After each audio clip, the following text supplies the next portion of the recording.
America का सबसे तेज और साहसी सैन्य ऑपरेशन जिसने मादुरो को पकड़कर पूरी दुनिया को हैरान कर दिया।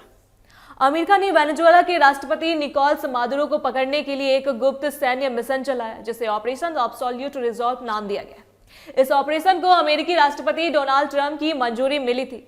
यह कोई अचानक किया गया हमला नहीं था, बल्कि इसके पीछे करीब 5 महीनों की लंबी योजना और तैयारी थी, जिसमें CIA और अमेरिकी सेना की खास टुकड़ी डेल्टा फोर्स शामिल थी। CIA के एजेंट पिछले साल अगस्त में गुप्त रूप से वेनेजुएला पहुंचे थे। उन्होंने काराकास में रहकर मादुरो की हर गतिविधि पर नजर रखी।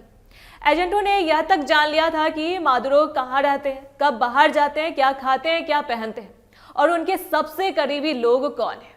CIA को अंदर से भी जानकारी मिल रही थी, जिससे मादुरो की सुरक्षा व्यवस्था को समझना आसान हुआ। अमेरिकी सेना ने इस जानकारी के आधार पर मादुरो को पकड़ने की योजना बनाई।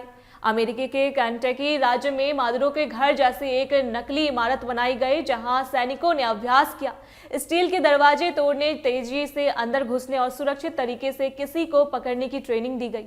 हालांकि ऑपरेशन में दिक्कतें भी आई।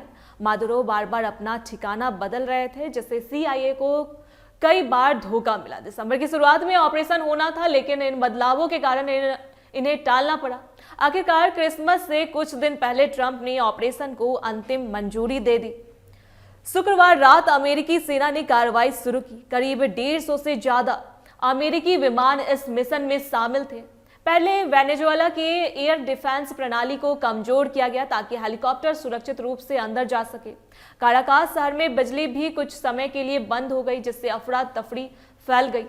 रात करीब 2 बजे अमेरिकी सैनिक मादुरो के सुरक्षित ठिकानों तक पहुंच गए। कुछ देर गोलीबारी हुई, लेकिन कोई अमेरिकी सैनिक हताहत नहीं हुआ। सैनिकों ने मजबूत दरवाजे तोड़कर अंदर प्रवेश किया।